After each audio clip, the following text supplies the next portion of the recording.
DC साहब ने सही गल आती लेकिन एक्शन अजा कोई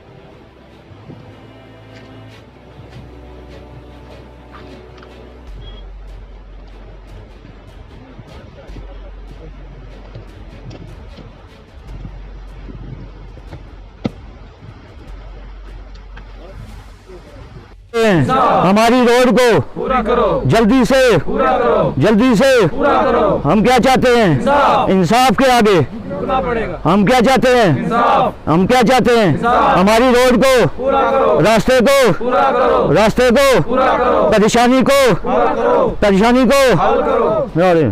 पहले आपको कुछ चीज़ें इस रोड के बारे में बता देना चाहता हूं। तो ये जो रोड हमने यहाँ पे पीडब्ल्यूडी ने सैंक्शन की है कोई लगभग 700 मीटर। इस रोड के हवाले से अपडेट ये जो थी, यहाँ के जो लोकल लोग थे वो इस रोड को हमें इस वजह से यहाँ से निकालने नहीं दे रहे थे क्योंकि यहाँ पे एक बीच में एक ऐसा रास्ता है जो 5 पंचायतों को लगभग टच करता है। यहाँ 5 पंचायतों के लोग इस रास्ते से गुजर के अपने घर जाते थे।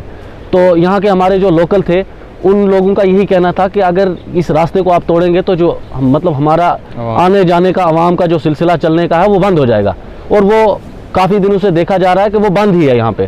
तो मेरी ये रिक्वेस्ट रहेगी यहाँ तहसील एडमिनिस्ट्रेशन से कि ऐसे मतलब ठेकेदार के खिलाफ जो कंट्रैक्टर हैं उनके खिलाफ एक्शन लिया जाए। उन्हें देखना चाहिए था कि अगर हमारा ये टेंडर जो है 700 मीटर का है, अगर हमारे पास ये इतनी बजट नहीं है तो उन्हें काम नहीं शुरू करना चाहिए था।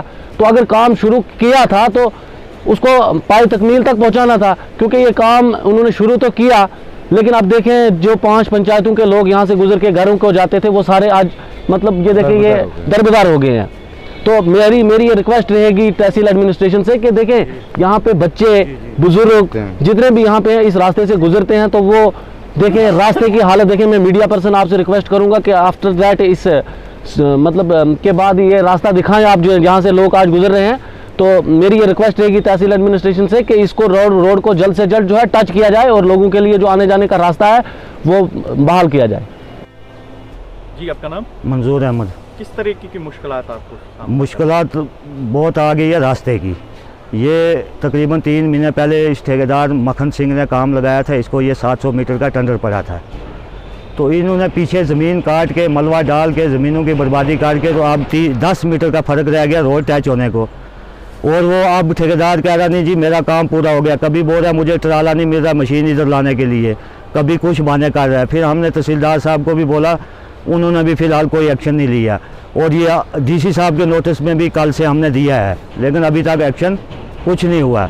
मैं मीडिया का शुक्रिया अदा करता हूँ कि आप यहाँ पे आए और आपने देखा कि यहाँ रास्ते की सबसे बड़ी परेशानी बन गई है। अगर उन्होंने रोड नहीं निकालनी थी तो उन्होंने रास्ता नहीं अखेरना था, और रास्ता अखेर के अब ये 4-5 पंचायतों के लोग जो है मेन रास्ता है उनका ये, और ये रास्ता भी फर्स्ट क्लास बना हुआ था हमारा पक्का रास्ता MLC फंड से शहनाज गनई साहब ने बनवाया था, और वो रास्ता उन्होंने तकरीबन 10 मीटर रास्ता तोड़ दिया। और बहुत परेशानी है, आपने खुद देखा कि यहाँ इस पहाड़ी से कैसे ये लोग उतरते हैं और घास पकड़ के और लेट के यहाँ नीचे उतरते हैं। कल भी एक बच्चा यहाँ से गिर गया और उसकी बुरी कंडीशन हो गई। अब अगर कोई यहाँ पे मार जाए कुछ भी हो तो उसकी जिम्मेवारी या PWD महकमा होगा या ठेकेदार मक्खन सिंह होगा, क्योंकि रास्ते की बहुत परेशानी है।